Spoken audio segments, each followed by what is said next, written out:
What's up YouTube, capital G here. We got some Bird Brother duels for you guys to check out. We got Blackwings up first, and then we'll have Raidraptor second, showcasing a couple of really weird plays. Well, specifically in the second duel, it's going to be some really weird shit that I've never seen before, but also going to show you guys how powerful these towers like winged beast monsters can be. I know that, like, Blackwings, they have the full armored master, and people always like to say that you can Boral Sword it or you can Ram Boral Load into it, which are, those are fine options, but I think people will sometimes forget if you don't have access to those, or if the Blackwing player has a counter, that card will, like, those cards will take over the game. Kaijus aren't seeing much play right now, and those monsters can be amazing. Now, it's really ironic, right?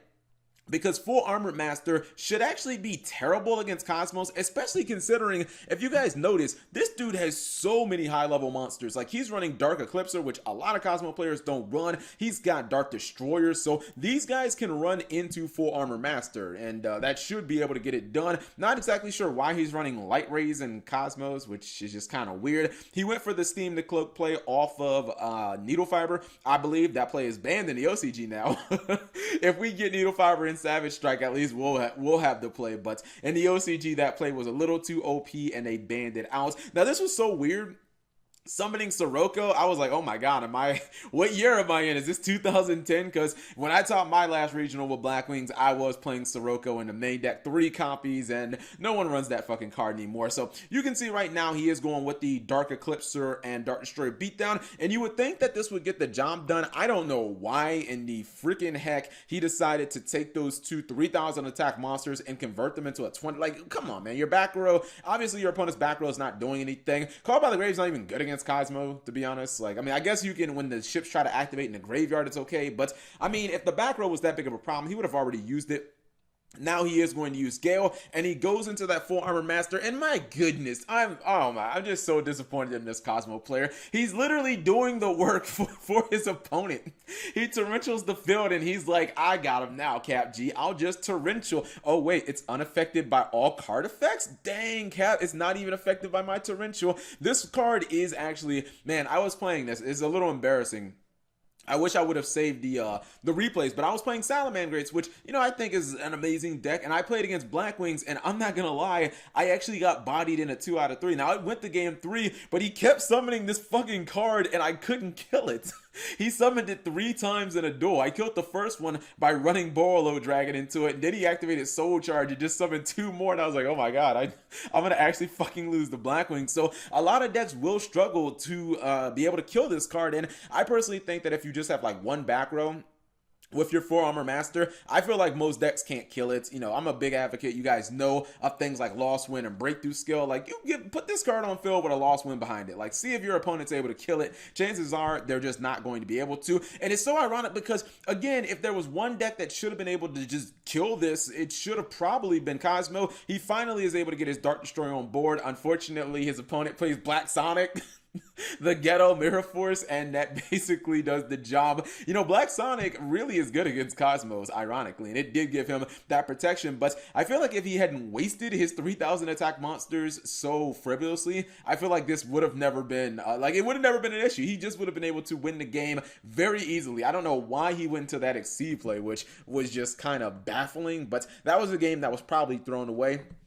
Second duel, we're going to the other side of Winged Beast for the Ruries here. We got Raidraptors, and I think he's going to go straight into Y-Strix. No, usually, okay, that's my fault. You usually go for Nest because you have the 2 monsters on board. I guess it doesn't matter if you Nest first or Nest second, honestly. Now, this was so weird, right? He goes into Utopia double, and I was like, oh, man, we're going to see some weird shit here, right?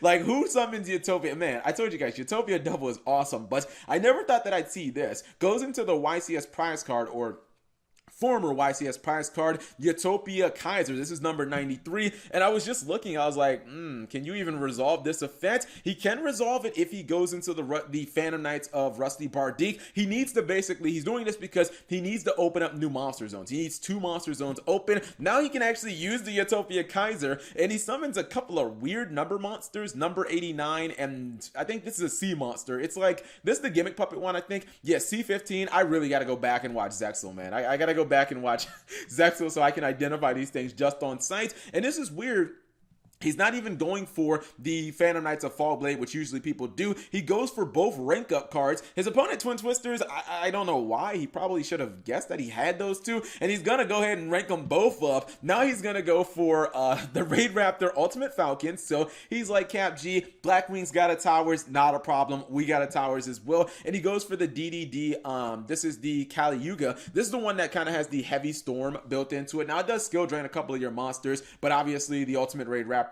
it's unaffected by other card effects, and this is actually just kind of weird, but he's able to easily push through. I would have liked it. It would have been kind of awesome if he somehow found a way to use the double or nothing to go for like a Utopia play here. But I guess, I mean, I don't know how he would have been able to get rid of his Phantom Knights of Rusty Bardique. But this was really interesting. I want to know if there were any other like stun plays that he could have possibly had. Like if he, at first I thought he was going to go somehow into like True King of All Calamities. I'd be like, oh my goodness. But this was still really interesting. I mean, Utopia Kaiser is a card that I basically have never really seen. I think I've probably like had Utopia Kaiser on my channel like maybe once or twice. This is another card that Master Rule 4 has just made this card literally unplayable, because you have to summon this card and then you have to have like extra monster zones open. But it was pretty fun for this one duel. Anyways, hopefully you guys enjoyed these short duels. If you did, give the video a thumbs up. Thank you guys for watching. As always, subscribe if you have not already, and turn on that notification bell for daily videos.